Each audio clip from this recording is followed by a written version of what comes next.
Good morning. Welcome back to the morning show on Tobago Updates Television, and thank you for staying with us. At this time, we have conversations with Kerryann Douglas, Tobago YMCA Facility Manager, and Mosi Denoon, Tobago YMCA Head of Aquatics, and we're talking about things happening at the YMCA. If you know anything at all about Tobago, you know that this facility is based in the Kerryann area, and there's so many activities going on there on a weekly, daily, or even monthly basis. And so we're going to talk about some of those things this morning. Good morning, guys, and welcome. Good morning. Thank you for having us. Right, and you know, it's summertime, and in as much as we're in the rainy season, it's been very, very hot. So the poolside is a good place to be during the date, even in the evening, morning and evening periods. So what has been happening at the Y in terms of your summer camps or your offerings in this period? Well, Adanna, what we offer a number of aquatic activities. We have aqua aerobics. Mostly seniors come on mornings from 7 to 8 a.m. We also have aqua aerobics on evenings for the working adults. They come 6 p.m. to 7 p.m. And during the day, we have camp for the kids. So right now we're hosting weekly camps, yeah? And the camp run from 9 a.m. to 2 p.m. Okay, and Monday to Friday. What's the age group for the From 4 years up. For the to kids? 17. Yeah, Wow. 4 to 17. Absolutely amazing. And do you have to have any type of training or any familiarity? Absolutely nothing. Ah. You just come. We take them from even babies. We even have a program for the parent and tot. So if you have a 6-month-old, you can bring them. We have specific classes that we teach the parents particular skills, how to hold the baby, sitting exercise, breathing exercise, what you should do if the child should swallow water and start coughing, how to hold the baby. These are all valuable skills. Wow, this is absolutely amazing, you know. And sometimes we take things for granted, you know. Yeah. And you look on the outside, you look at the Western world, and you see that they have babies doing swimming classes and learning to swim from early days. And sometimes we want to wait until the child gets bigger because we're scared or a little bit apprehensive in terms of maybe something might happen. But now you're talking about teaching technical skills. Yeah, and that's a taboo that we here in Tobago still dealing with. Yeah, swimming is taking a while to get off the ground because of adult taboo fear of the water the parents may have. I know parents who say, I'm not letting my child go in that water. But then you live on an island, you're on the beach almost every weekend. What happens if that child should go in the water? You can't swim. How are you helping your child, you know? And at the Y, we teach all these skills. We offer life-saving skills. Even the kids that come to camp, we do little things. We teach them, listen, if there's someone in water difficulty, your first response is not to jump Right, in. that's right. That's right. You know, and a lot of people doesn't know that. And I learned this a few years ago with my daughter. She was in the swim team since she's way high. And something just one day told me to ask her, because she's a capable swimmer. She's always on the beach. And I said to her, if you're on the beach and someone is in difficulty, what would you do? She was maybe 8 or 9 at the time. And she said, Mommy, I will just run in and help them. I'm like, Bless her heart. Bless her heart. that whole thing. So then I realized, as a young swimmer, you think you are capable, I can help. But really and truly, that's the worst thing that you can do. Yeah, so we started implementing these little skills through our camp. And it's really just about educating, huh? So we are always on education, developmental side of it. Yeah. And outside of your summer camp, what are some of the programs that you have ongoing on a yearly basis, like during the month, the regular school term? Right.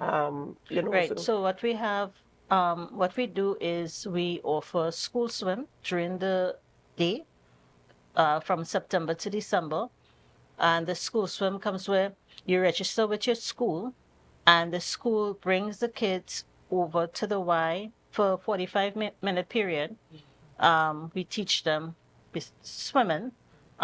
Sometimes we do a little life-saving skills in between there, but mostly swimming. Once you register in September, that child comes for the entire year, school year. Yeah? That's how it happens. We also offer our after-school program, which is a developmental program as well. It's run by Cycle. So it's 3 months where the child gets 2 classes per week over a 12-week period. Yeah, the parents get to choose the days, Monday and Wednesday, or Tuesday and Thursday, or you can choose one day in the week and on Saturday. Yeah, and that is as far as our developmental program goes. And in terms of, still staying a little bit on the developmental program, I know that you mentioned that you don't have to have any type of skills to join. So they Yeah. come in and they start, and of course there's a progression. So talk about the progression in terms of how they move up from. Right. So, and this is where my head of aquatics, ever so often during the program, during the cycle, he will do an assessment of the kids. So we don't wait until the child end the cycle to progress. So because some children learn faster than others. Yeah. So, and we're not about keeping back, and we don't put them in classes based on their age. We put them in classes based on their ability. Yeah, so sometimes you have a 4-year-old that just breeze through water adaptation and they could go on to the other stage. Yeah, so we put them into classes according to their skill ability. Yeah. So let's talk a little bit about the assessment, the skill ability assessment.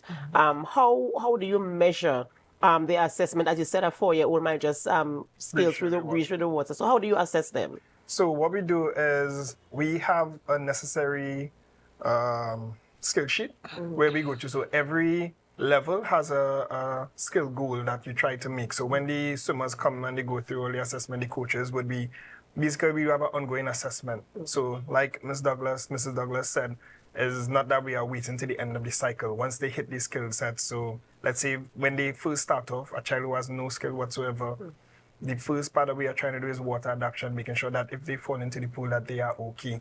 So that first level is basically we dealing with the water adaptation. Once they get past that water adaptation level and they are comfortable in the water, then they can move over to the next level. And then from there is where we start to teach the strokes, see how good they are with the strokes, swimming down to the pool, see that they are comfortable swimming down to the pool. And then once they have that, then we move on to the next level. And at the end of the level is where they come onto the swim team, where we now deal with the speed and certain cleanup of techniques to get that fast speed so that they can now go on to competition if they want to make national levels, if they want to go higher than that.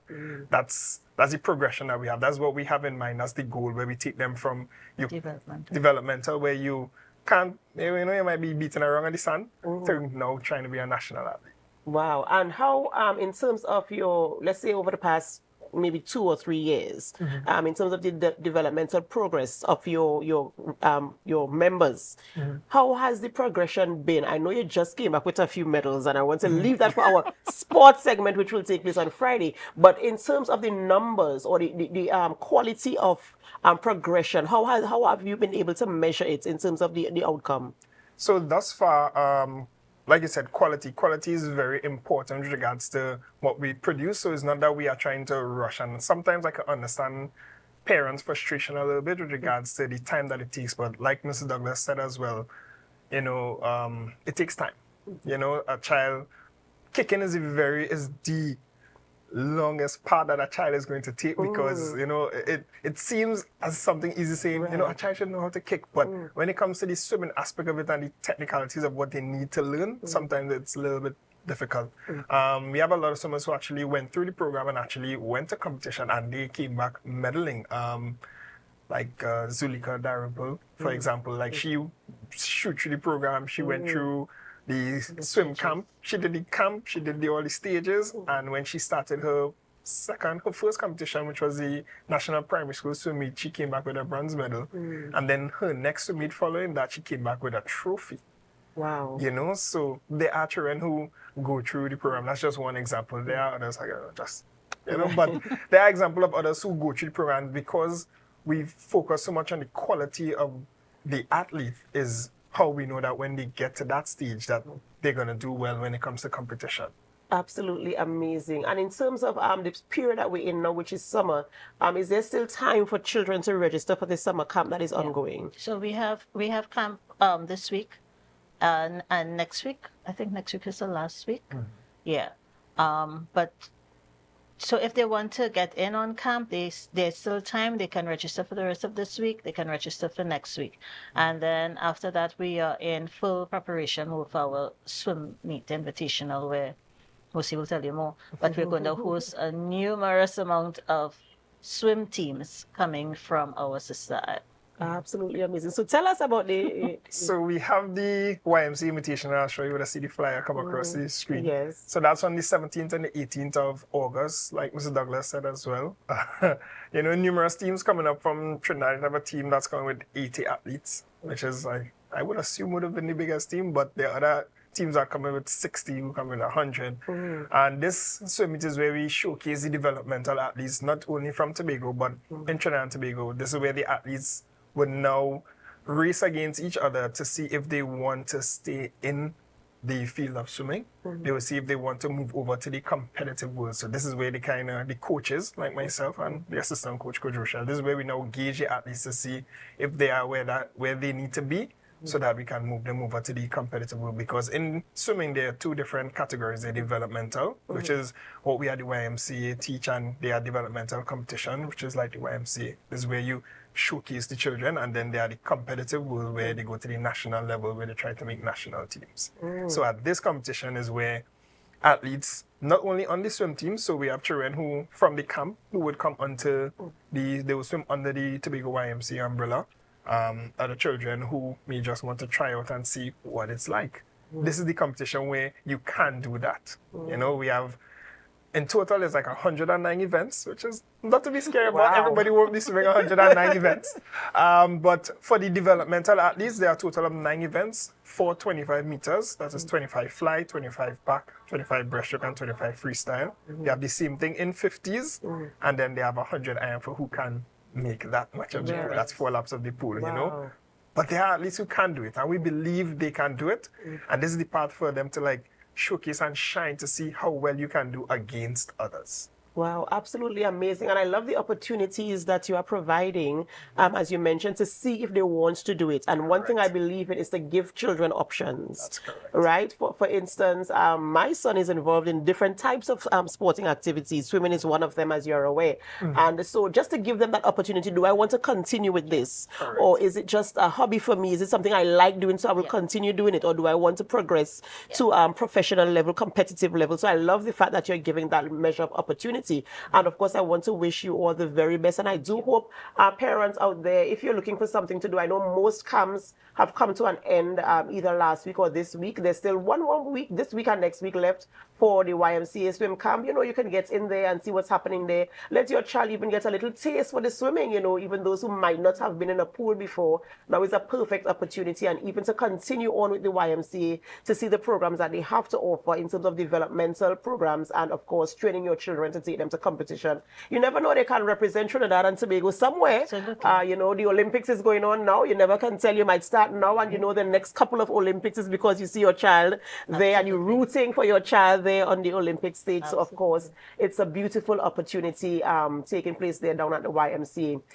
So, of course, all the best to you guys, and we do hope for more subscription for not just the summer program, but for your continued programs throughout the entire year, as we have our children exposed to what you do there at the YMCA. Ladies and gentlemen, we have to go for a short break before we continue conversations in studio. And as we go for a break, we invite you to help us. Share the live, share the live, share the live. We'll be right back.